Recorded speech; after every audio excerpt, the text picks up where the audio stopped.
It is impossible to know exactly what an author might have meant by his words without actually knowing the author. But that does not mean that reading is anything less than fundamental in getting to know the author. Yes. I like books. The indwelling Spirit of God does not communicate by the words or objects of our perception, per se. Rather is it what value may potentially be superimposed upon the steady and balanced recognition of their meanings that may be shared in common communion. Okay. It is not so important that one conclude that the indwelling Spirit has told one this or that, as it is important to acknowledge that the indwelling Spirit has a say in the perception of this, that, and everything else. It is therefore in the exercise of self-forgetfulness that we do achieve, however unconscious, working cooperation with the indwelling Spirit of God. This, as we learn to let go of self-important insistence upon what things happen to mean to us so as to light upon a more conscious recognition of what their value is to all. Okay. All too often, wisdom is discarded and worship is disregarded in the self-conscious distraction with how certain impressions make one feel about oneself or what one treasures.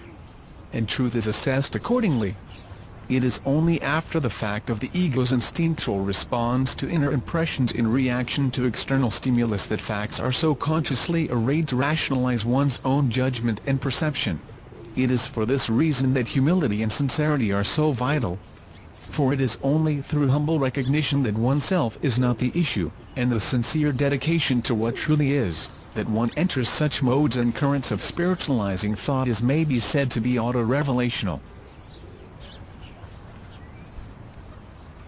I try to pray every day. Prayer is no more or less than being conscious of connection to God, deity and the Creator.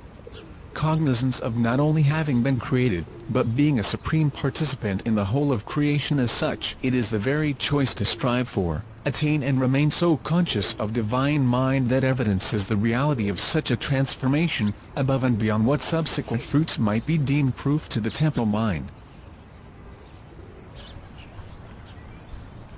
Likewise, it is only as such choices are made in and of oneself that similar choices made by others may affirm and be affirmed in awareness of the personality reality of sonship.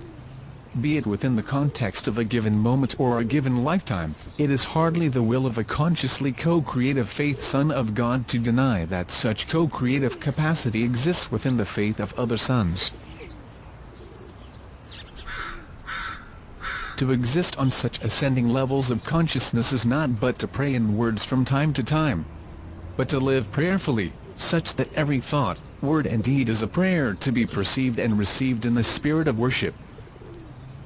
Therefore, let us consider our thoughts, our words and our actions carefully, particularly with regard to others and how we perceive and receive them. For they are all choices that we make as to what we shall be going forward, quite regardless of how what we were in the past might otherwise influence our perceptions of the present. One can no longer justify one's own intolerable nature by the intolerable nature of one circumstance when once it is accepted that the former is usually the cause of the latter. One cannot deny, by the argument of how another should change, how unchanging and therefore unteachable one chooses to remain.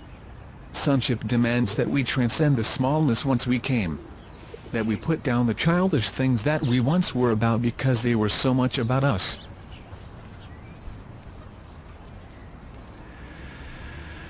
The best way I know of to achieve such self-forgetfulness is in the fixed focus, not upon what present imperfection of our own renders us so sensitive to the imperfection of others, but upon what perfection we may presently attain by increasing susceptibility to the perfection of our Father.